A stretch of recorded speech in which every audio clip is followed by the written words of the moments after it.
और आज हम बात करने वाले अमेरिका और ईरान के बीच एक बार फिर बयानबाजी ने माहौल को गरमा दिया है।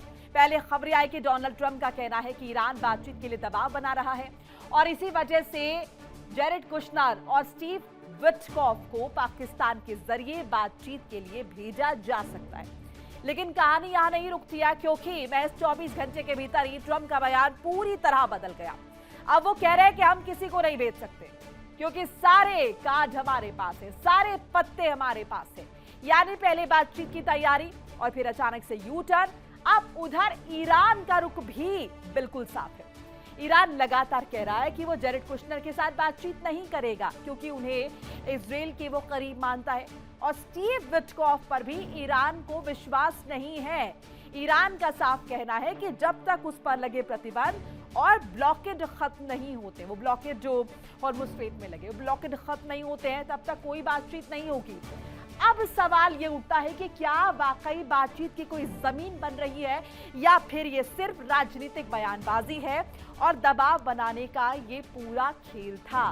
तो ये बड़ा सवाल है कि आखिर एक तरफ ये तमाम दावे किए जा रहे कि बातचीत के जरिए हल निकाला जाए, लेकिन इस बातचीत के बैकग्राउंड में क्या हो रहा है? इस बातचीत के बैकग्राउंड में युद्ध की तैयारी हो रही है।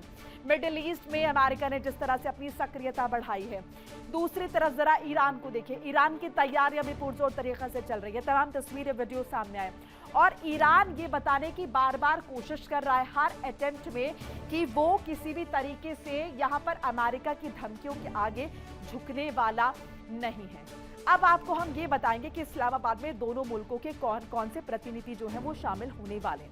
ये देखिए, ईरान के रिप्रेजेंटेटिव्स, अमेरिका के रिप्रेजेंटेटिव्स। ईरान की तरफ से अब्बास अरागची जो कि ईरान के विदेश मंत्री हैं। अमेरिका की तरफ से ट्रंप के दामाद जेरेड कुशनर, ये ट्रंप के दामाद हैं। ये कोई पोजीशन नहीं है अमेरिकी सरकार में। ईरान की तरफ से इस्माइल बकाई, प्रवक्ता विदेश मंत्रालय के। अमेरिका की तरफ से ट्रंप के विशेष दूत स्टीव विटकॉफ। ये दोनों तरफ के डेलीगेशन हैं जिनके बीच इस्लामाबाद में बातचीत होनी है। और इसके अलावा देखिए, डील में भ्रम की बात हम कर रहे हैं। अमेरिकी ब्लॉकेड खुलवाने पर ईरान अड़ा हुआ है। ईरान ये लगातार साफ कह रहा है कि जब तक ये जो ब्लॉकेड है स्ट्रेट ऑफ हॉर्मुज में, ये आप नहीं खोलेंगे, बात नहीं होगी। वार्ता पर हाँ ना के कंफ्यूजन से कहीं ना कहीं नेगेटिव संदेश जा रहा है, भ्रम की स्थिति उत्पन्न हो रही है। ये संदेश जा रहा है कि क्या वाकई में आप इस बातचीत के लिए संजीदा है या नहीं। बातचीत के साथ जंगी तैयारी में अमेरिका क्यों जुटा हुआ है? अगर आप बातचीत के इतने हिमायती हैं तो आप जंग की तैयारी क्यों कर रहे हैं? एक बार कैंसिल हो चुकी है सेकेंड दौर की वार्ता। अब ऐसे में इस पर भी संशय के बादल मंडरा रहे हैं कि वार्ता जब एक बार कैंसिल हो चुकी है, ईरान के 10 पॉइंट प्लान को लेकर मतभेद है। ईरान के जो 10 पॉइंटर्स हैं उस पर भी सामंजस्य नहीं बन पा रहा है। सीजफायर की शर्तों पर दोनों पक्षों के बयान आक्रामक है। सीजफायर हुआ, एक्सटेंड हुआ है, बढ़ा है, लेकिन किस तरह के स्टेटमेंट्स? अब बड़ी बात देखिए, एटमी डील होने तक ब्लॉकेड रखेंगे ट्रंप, ये ट्रंप की तरफ से कहा गया। वार्ता को लेकर यूएस ईरान की प्रेशर टेक्टिक्स, दोनों कम कोई नहीं है, लगातार एक दूसरे पर साइकोलॉजिकल प्रेशर बना रहे हैं। अमेरिकी ब्लॉकेट खुलवाने पर अड़ा हुआ है ईरान। अब देखिए, नाकाबंदी से ईरान परेशान कैसे हो रहा है, कैसे अमेरिका उसकी कमर तोड़ रहा है। ईरान से तेल निर्यात लगभग ठप हो चुका है। वो ईरान जिसका व्यापार तेल के भरोसे है, उसमें तेल इतना ज्यादा जमा हो गया है, वो व्यापार नहीं कर पा रहा, वो उसे एक्सपोर्ट नहीं कर पा रहा। क्यों? क्योंकि वहां पर ब्लॉकेज है अमेरिका का। ईरान में तेल जमा हो रहा है, रखने की जगह नहीं है, ये हालत हो गई है। इससे होगा कि ऐसे प्रोडक्शन रोकना पड़ेगा, यानी कि ईरान की अर्थव्यवस्था पर बड़ा प्रहार। समुद्री स्टोरेज में भी 2-3 दिन का ही तेल रख सकते हैं। एक तरफ तेल नहीं है, दूसरी तरफ तेल रखने की जगह नहीं है। इतना तेल है, इतना तेल है। ये वही तेल है जो अमेरिका, माफ कीजिएगा, ईरान के लिए अमृत समान है। खार द्वीप से 90% तेल का उत्पादन करता है ईरान। अब ऐसे में ये जो प्रोडक्शन हो रहा है लगातार, इस द्वीप पर भी अमेरिका की कहीं ना कहीं नजर, इस पर कब्जा कर ले, इस तरह के स्टेटमेंट्स आ चुके हैं अमेरिका की तरफ से। ऑयल स्टोरेज खत्म होने से तेल के कुएं बंद हो जाएंगे। कहां रखेंगे इतना तेल? ऐसे में कहीं ना कहीं स्टोरेज को लेकर सवाल उठ रहा है। लंबे समय तक कुएं बंद हुए तो दोबारा इस्तेमाल करना मुश्किल हो जाएगा और यही टेक्टिक्स तो अमेरिका अपना रहा है। रोजाना लाखों बैरल उत्पादन क्षमता खत्म हो सकती है, यानी कि जिस तेल के भरोसे ईरान, उस पर कहीं ना कहीं संशय के बादल। अगले कई सालों तक भारी नुकसान झेलना पड़ सकता है और ऐसे में इसे भी प्रेशर टैक्टिक्स हम मान रहे हैं। ऑयल स्टोरेज खत्म होने से तेल के कुएं बंद होंगे। अगर बंद हो जाएंगे तो ईरान फिर किस भरोसे आगे सरवाइव करेगा, क्योंकि यही तो उसका, अगर हम देखें, एकमात्र बड़ा जरिया है ईरान का जो आर्थिक व्यवस्था, जो उसकी अर्थव्यवस्था है, उसको मजबूत करने के लिए। तो ये वो तमाम ऐसी चीज़ें हैं जिन्हें लेकर सवाल उठ रहे हैं। ये अमेरिका कोशिश कर रहा है कि एक तरफ ब्लॉकेड हमने लगा दिया है ताकि आपके पास तेल का उत्पादन तो हो रहा है, लेकिन इसे आप एक्सपोर्ट नहीं कर पाएंगे। जो भी जहाज गुजरेंगे ईरान से, उन पर अमेरिका हमला करेगा, अटैक करेगा, उन्हें आगे नहीं जाने देगा। और जो टोल देंगे ईरान को, उनके साथ भी यही होगा। अब इन सब के बीच वार्ता को लेकर डोनाल्ड ट्रंप का बड़ा बयान। वार्ता को लेकर डोनाल्ड ट्रंप की तरफ से स्टेटमेंट। विटकॉफ कुशनर का इस्लामाबाद दौरा रद्द, नहीं जाएंगे विटकॉफ और कुशनर दोनों। ईरान से वार्ता के लिए इस्लामाबाद दौरा रद्द। ईरान के रुख के चलते यह फैसला डोनाल्ड ट्रंप ने लिया है। विटकॉफ कुशनर इस्लामाबाद नहीं जाएंगे, ये डोनाल्ड ट्रंप की तरफ से कह दिया गया है। इसके साथ ये कह दिया गया कि 18 घंटे की इस यात्रा के कोई मायने नहीं है, कोई मतलब नहीं है। और इसी पर खास बातचीत के लिए मेहमानों का पैनल जुड़ चुका है कि करके तारुफ करा देते हैं। Group captain doctor VN Jha, retired रक्षा विशेषज्ञ के तौर पर जुड़ रहे हैं। Commander doctor Bhushan Diwan, retired रक्षा विशेषज्ञ के तौर पर जुड़ रहे हैं। डॉक्टर ब्रह्मदीप अलूने, विदेश मामलों के जानकार। आप तीनों का बहुत बहुत स्वागत है। सबसे पहले झा साहब का रुख कर लेते हैं। झा साहब, ये डोनाल्ड ट्रंप का फैसला लेना कि जेरेड कुशनर और विटकॉफ अब नहीं जाएंगे इस्लामाबाद, इसके क्या मायने निकाले? ये जो फैसला उनका है ये रिएक्टिव है। पहले सबसे पहले आप सबों को नमस्कार। दिमाग से बातें निकल गई थी कि हमारे पैनलिस्ट काफी दिनों से साथ साथ हैं। आप सबों को मेरी शुभकामनाएं हैं। आप लोग सब मतलब you should grow up in where you are than that। तो अभी सबसे पहले जो है कि ये वार्ता जो कैंसिल हुई है, इसका एक कारण है, ये रिएक्शनरी है। ईरान से कोई बात करने के तैयार नहीं था। अरागची आए थे वो बायलैटरल टॉक्स के लिए, पहले उनका यहाँ पे था, अब यहाँ से वो कहीं और गए हुए हैं। आज के दिन में जो अरागची है वहाँ पे नहीं है पाकिस्तान में, तो वार्ता किससे होगी? अब दूसरी चीज जो थी, परसों तरसों जो हम लोग बात कर रहे थे कि ये इनडायरेक्ट बात होगी और डायरेक्ट बात तो नहीं होगी।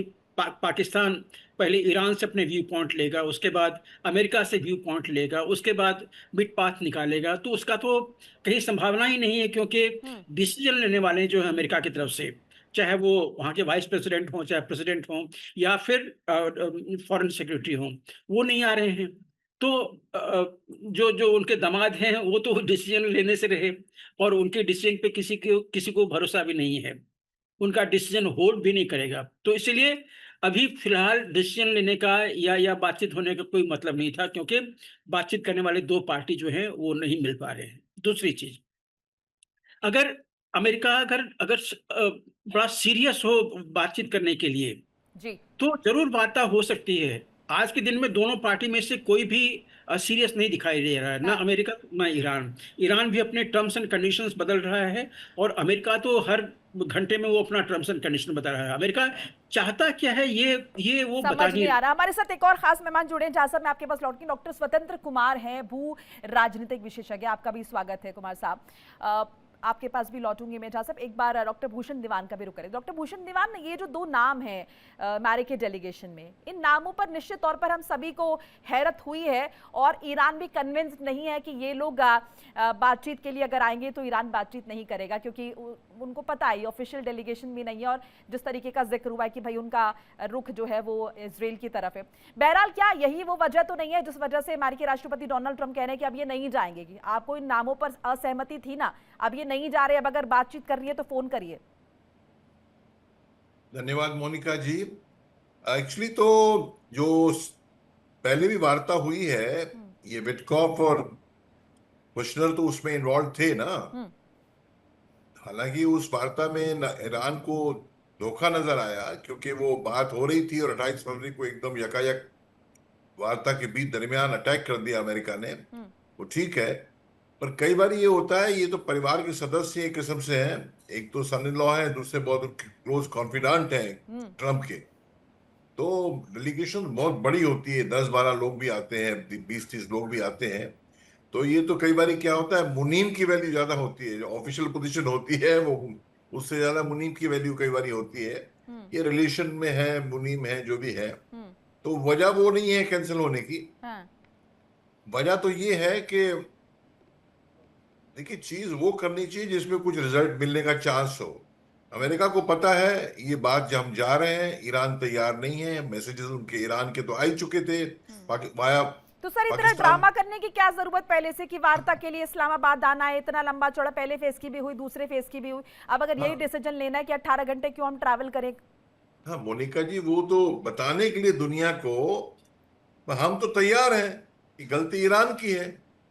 ईरान तो बिल्कुल मान नहीं रहा है, बिल्कुल अड़ा हुआ है। और ईरान भी क्यों आया, उनको भी पता है कुछ होने वाला नहीं है। फिर भी ईरान पाकिस्तान तो नजदीक है, आ गए वो। और हम तो आए हैं बताने अपनी बात। अब नहीं आता अमेरिका तो अमेरिका की मर्जी। ये नैरेटिव का वॉरफेयर है, नैरेटिव गेम है। और मेरी समझ में पक्की बात है, एक पक्की बात है, दिखावे कुछ भी कर रहे हो। मैं बताऊं आपको, दोनों सीज फायर चाह रहे हैं। इस स्थिति में दोनों सीज फायर चाह रहे हैं। आपने बड़ा अच्छा पॉइंट रेज किया मोनिका जी, जो स्टोरेज कैपेसिटी जो ऑयल की है ईरान के पास, वही खत्म हो रही है। तो वही खत्म हो रही है तो जो कुएं से तेल निकलेगा, उस कुएं को बंद कर, उन कुओं को बंद करना पड़ेगा। जब बंद करेंगे तो स्टोर नहीं कर सकते आप, क्योंकि एक्सपोर्ट नहीं हो रहा है। स्टोर करना, स्टोर की कैपेसिटी खत्म है। उन कुओं को अगर आप बंद करेंगे, वो कुएं डैमेज हो जाएंगे और ऑलमोस्ट परमानेंटली डैमेज हो जाते हैं। या उनकी कैपेसिटी जब दोबारा खर्चा करके रिज्यूम भी किया जाएगा, रिपेयर भी किया जाएगा, 20-30% से ज्यादा। ये ईरान की मजबूरी ये है। और अमेरिका की मजबूरी क्या है? अमेरिका तो आप जान ही रहे हैं, उतावला है यहां से छूट के जाने को, पर नाक बचा के। ये नहीं कहते मैं घुटने टेक दिए। इसलिए दोनों के। ठीक है डॉक्टर ब्रह्मदीप अलूने, आपका पर्सपेक्टिव क्या है? क्या, क्योंकि हम देख रहे हैं डे वन से यहाँ पर प्रेशर टैक्टिक्स जो है वो डेवलप की जा रही, दूसरे पर दबाव मनोवैज्ञानिक तौर पे बनाया जा रहा है। अब ये अमेरिका का कहना है कि 18 घंटे क्यों बर्बाद करेंगे? क्या ये भी एक प्रेशर है डेवलप करना, कहीं ना कहीं कोशिश है कि ईरान को ये बताया जाए कि अब नहीं करनी बात? पहले बातचीत के लिए हम कह रहे थे अब नहीं करनी बात, अब देख लो, अब इसके बाद युद्ध होगा, और इसका इम्पैक्ट क्या पड़ेगा ईरान पर?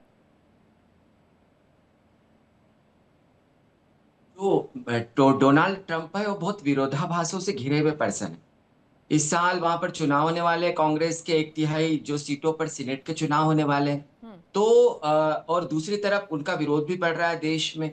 तो क्या वो सीनेट का चुनाव जीत पाएंगे? क्या वो कांग्रेस का चुनाव जीत पाएंगे? यदि नहीं जीत पाते हैं तो फिर उनके जो निर्णय होते हैं उस पर मोहर कैसे लगेगी? और फिर तो वो जस्टिफाई कर ही नहीं पाएंगे। तो वो दो बातें, यदि ईरान का युद्ध जल्दी से समाप्त होता है तो उनके लिए बहुत फायदेमंद होगा, लेकिन उनको युद्ध समाप्त करने के साथ साथ अपने आप को जीतता हुआ भी दिखाना है। लेकिन यह जो युद्ध जहां पर फंस गया है, अब आप देखिएगा दो चीजें हैं। यदि आप लंबे समय तक घेराबंदी करते हैं ईरान की, तो ईरान निश्चित तौर पर हमला करेगा हार्मुज पर। और यदि ईरान ने हमला किया तो ईरान के जो हमले होते हैं बहुत सस्ते ड्रोन से होते हैं, जबकि अमेरिका का जो जवाब होता है वो अरबों डॉलर से जवाब होता है। तो आप जितने लंबे समय तक इस नाकेबंदी को करोगे उतना ही ईरान को नुकसान होगा, लेकिन ईरान के जवाब का क्या आप सामना कर पाएंगे? तो बात यह है कि यहां पर जो अब आने वाले 2-3 महीने, और खासकर जो ट्रंप की यात्रा 14-15 मई को जो वो चीन जाने वाले हैं, तब तक यह युद्ध जो है वो नहीं होगा। मुझे नहीं लगता कि ये होगा, क्योंकि चीन की भूमिका बहुत महत्वपूर्ण हो जाती है। यदि चीन और अमेरिका की बड़ी डील होती है तो निश्चित तौर पर चुनाव में फायदा मिलेगा ट्रंप को। इस डील से यह भी फायदा मिल सकता है कि ईरान को लेकर भी कोई डील हो जाए, क्योंकि ईरान जो है वो पाकिस्तान की बात को नजरअंदाज कर सकता है, क्योंकि पाकिस्तान एक मध्यस्थ है, पाकिस्तान एक गारंटर नहीं है। और ईरान ने बहुत स्पष्ट कहा है कि हमको अब इस बात की गारंटी चाहिए कि ईरान में हमला नहीं हो। तो ईरान में हमला नहीं हो उसकी गारंटी चीन दे सकता है, लेकिन इतिहास रहा है कि चीन तो कभी किसी का गारंटर बना ही नहीं है। तो यहाँ पर चीजें इतनी उलझ गई है मोनिका जी, जिसके बारे में यह अंदाजा नहीं लगाया जा सकता कि क्या होगा। लेकिन इन सबके बीच ट्रंप बुरी तरीके से घिरे हुए, उनको अपने देश में जवाब देना है, उनको रिपब्लिकन पार्टी को चुनाव भी जितवाना है, उनको ईरान को खामोश भी करना है, ईरान में जीतता हुआ भी दिखाना है। तो इन सब चीजों से एक और चीज यहाँ पे समझने की ये भी है, डॉक्टर कुमार से समझने की, डॉक्टर कुमार एक तरफ तैयारियां भी तो चल रही है ना, आप तैयारी भी तो युद्ध की कर रहे हैं, आप एक तरफ शांति वार्ता की बात कर रहे हैं और बैकड्रॉप में आप ऐसे तैयारी कर रहे हैं कि आप जंग कल ही शुरू कर देंगे। जी मोनिका जी, मैं एक्चुअली दीवान साहब ने एक बड़ी इंपॉर्टेंट बात कही थी कि दोनों पार्टी चाहती हैं कि सीज फायर हो और ये युद्ध खत्म हो जाए। लेकिन म्यूचुअल ट्रस्ट का अभाव है। चाहते दोनों हैं, लेकिन आपस में विश्वास नहीं है। तो आप देखिए, जब ट्रंप साहब ने पहले चरण में जब वार्ता शुरू की थी ईरान के साथ, तो जेरेड कुशनर और स्टीव विटकॉफ साहब को, दोनों को भेजा था। स्टीव विटकॉफ उनके बड़े क्लोज फ्रेंड है, गोल्फ खेलते हैं उनके साथ, रियल एस्टेट कारोबार से जुड़े हुए हैं। कुशनर साहब जो है वो मिडिल ईस्ट मामलों में काफी लंबे समय से इन्वॉल्व रहे हैं, और सऊदी अरेबिया के साथ उन्होंने डील भी की थी, $100 बिलियन की हथियार बेचे थे उन्होंने। तो दोनों का काफी क्लोज इन्वॉल्वमेंट है मिडिल ईस्ट में, इसीलिए वो उन्हें आगे रखते हैं। बट जैसा आप कह रही हैं, ये ऐसा लगता है कि फैमिली को ही आगे कर दिया। राइट। अगर प्रतिनिधि मंडल में ज्यादा लोग हों तो वो उसकी विश्वसनीयता बढ़ती है। प्रॉब्लम क्या है कि यहाँ पे ट्रस्ट नहीं हासिल कर पा रहे वो ईरान का। जब भी वो वार्ता शुरू करते हैं तो उसमें ट्रस्ट का नितांत अभाव है। और देखिए, दूसरी बात मैं आपको बताऊं, जो इन्होंने नाकेबंदी की हुई है हॉर्मुज की, अभी जैसे हमारे एक्सपर्ट साहब बता रहे थे कि कई सारे मल्टीपल इश्यूज वहां से जनरेट हो सकते हैं। ट्रंप साहब को ये दिखाना है कि भाई घर पे उन्हें चुनाव लड़ना है, कि हमारी स्थिति मजबूत है। तो मैं आपको बताऊं, एक काम वो जरूर करेंगे। आप अमेरिकन यूएस जो क्रूड एक्सपोर्ट्स हैं, आप उनकी तरफ देखिए। क्रूड एक्सपोर्ट पिछले 40 दिनों में 4 गुना बढ़ गया है अमेरिका का। यानी कि अमेरिका अब पूरी दुनिया में ज्यादा ऑयल एक्सपोर्ट कर रहा है, और हॉर्मुज पे नाकेबंदी करके बैठा है, जहां से 20% ऑयल दुनिया का निकलता है। तो प्रॉब्लम क्या होगी? प्रॉब्लम ये होगी कि जितनी एशियन इकोनॉमीज हैं वो डिपेंडेंट है मिडिल ईस्ट के ऊपर। मिडिल ईस्ट से ही सारा ऑयल उनका आता है, वहां पे समस्या होगी। अब अगर बहुत लंबी सप्लाई चेन आप बनाएंगे, यूएस से मान लीजिए इंडिया ऑयल लेके आते हैं, या यूएस से आप चाइना या वियतनाम, बिल्कुल वित्तीय बोझ पड़ेगा और कॉस्ट बढ़ जाएगी। अभी एक्सपर्ट्स का मानना ये है कि अगर ये घेराबंदी रहेगी तो $150 तक जा सकता है पर बैरल ऑयल। और अगर ऑयल महंगा होगा तो क्योंकि अमेरिका एक्सपोर्ट बढ़ा रहा है तो उसके फायदे बढ़ जाएंगे। तो ट्रंप साहब बाद में ये दिखा के निकल सकते हैं कि देखिए, वहां पे हमने घेराबंदी की, यहाँ पे हमने तेल का भाव बढ़ा लिया, अमेरिका को फायदा हो गया, हम जीत गए। यानी वो अमेरिका फर्स्ट की नीति का जो ढिंडोरा वो पीटते हैं, यहाँ पर वो काम आएगा। जहाँ साहब यहाँ पर डॉक्टर कुमार जिक्र कर रहे हैं, विश्वास नहीं है, भरोसा नहीं है, कैसे होगा? दोनों सीजफायर चाहते हैं लेकिन विश्वास नहीं। अब ये विश्वास आएगा कैसे? एक तरफ आप जंग की तैयारी कर रहे हैं और डरा रहे हैं, और लगातार ये कह रहे हैं कि हम जंग कर देंगे अगर हमारी बात नहीं मानी, हमारी डील अगर नहीं हुई तो ऐसा होगा। तो कैसे वो कॉन्फिडेंस डेवलप होगा? बातचीत होगी कैसे असल में? और अब तो ये यूटर्न भी हो गया है। अब इस यूटर्न के बाद क्या हम ये समझे कि बातचीत नहीं होने वाली है, या फिर जैसे डोनाल्ड ट्रंप कह रहे हैं कि फोन करें हमें और उसके बाद बात होगी? मोनिका जी, ये तो इम्पॉसिबल है कि उनको फोन करेंगे कि हम बातचीत करना चाहते हैं, ये कभी नहीं होगा। देखिए, ईरान भी जानता है कि जब तक अमेरिका यहाँ पे उलझा हुआ है, वो भी बहुत बड़ा कॉस्ट उसका पे कर रहा है। जितनी बड़ी उसकी फ्लीट वहाँ पे डिप्लॉयड है आज के दिन में, समुद्र में जो डिप्लॉयड है, उसकी भी एक लिमिटेड लाइफ होती है। मतलब आपको जितने सारे फोर्सेस वहाँ पे डिप्लॉयड हैं, उसका राशन पानी, मेंटेनेंस, सर्विसिंग, सारी चीज़ें चाहिए होती है। तो ये जो कॉस्ट है, ये जो कंस्ट्रेंट है, ये अमेरिका के ऊपर पड़ रहा है। आपने पूछा कि विश्वास कैसे पैदा हो। देखिए मोनिका जी, इसके लिए जरूरत है कि दोनों पार्टी के साथ में एक ऐसा और पार्टी जुड़े जिसका कि भरोसा दोनों को हो।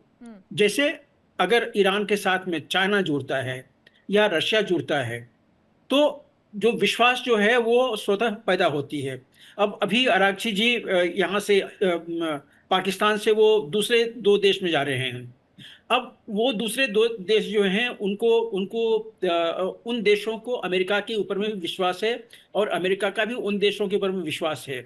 तो ये एक रास्ता है कि विश्वास कैसे पैदा की जा सकती है इस बातचीत में, उसमें उनको भी इंक्लूड अगर किया जाए तो ये ज्यादा फायदेमंद रहेगा दोनों पार्टी के लिए। ठीक है। और तीसरी चीज, डोनाल्ड ट्रंप को ये अपना जो बयानबाजी है वो बंद करना पड़ेगा। वो एक तरफ तो कहते हैं कि हम बातचीत चाहते हैं, हम निगोशिएशन चाहते हैं, हम ये करना चाहते हैं, और दूसरी तरफ वो कह रहे हैं कि हाँ, हम तो इनको रौंद देंगे, अगर ये बातचीत करने के लिए तैयार नहीं है तो हम इनको रौंद देंगे, इनको हम खत्म कर देंगे, जेनोसाइड कर देंगे। तो ये ऐसे नहीं चलता है। डोनाल्ड ट्रंप को भी समझना पड़ेगा। और एक चीज याद रखिए, अब देखिए कल ही डोनाल्ड ट्रंप पे एक अटैक हुआ है, डोनाल्ड ट्रंप के ऊपर में फायरिंग हुई है। ये अगर डोनाल्ड ट्रंप यहाँ पे खमैनी को मारने के लिए ऑर्डर दे सकते हैं, उनको एलिमिनेट करने के लिए ऑर्डर दे सकते हैं, तो क्या ये जो रेडिकल देश हैं, ये जो जहां पे जिनके पास उनके टेररिस्ट के भंडार हैं, क्या ये भी ऐसा कोई आदेश दे सकते हैं कि डोनाल्ड ट्रंप को एलिमिनेट कर दो? ये सब चीजें काफी। हालांकि जहाज साहब, डोनाल्ड ट्रंप ने इसके लिए भी पोस्ट किया, उन्होंने कहा कि ईरान का हाथ तो नहीं हो सकता, और ऐसे में कहीं ना कहीं खुद इस बात को उन्होंने जताया कि अंदरूनी जो चीजें वो इसके लिए जिम्मेदार हो सकती है। इसमें एक और पॉइंट है जिस पर अभी डिस्कशन करने का खैर वो वक्त नहीं है, जिस पर कहा जा रहा है कि कहीं प्लान्ड तो नहीं है ये अटैक। बहरहाल दीवान जी, हम अभी अपने टॉपिक पे ही लौटते हैं और अभी हम विश्वास की बात करें, कैसे विश्वास आएगा। इसके साथ साथ अभी जिस तरीके से यूटर्न डोनाल्ड ट्रंप ने लिया है, विश्वास की कमी हम देख रहे हैं। देखिए इंडिया डेली 24/7 अब आपके स्मार्ट टीवी पर। इंडिया डेली मौजूद है सभी डिजिटल प्लेटफॉर्म पर लाइव और लगातार। इंडिया डेली 24/7 हर दिन राष्ट्र को समर्पित।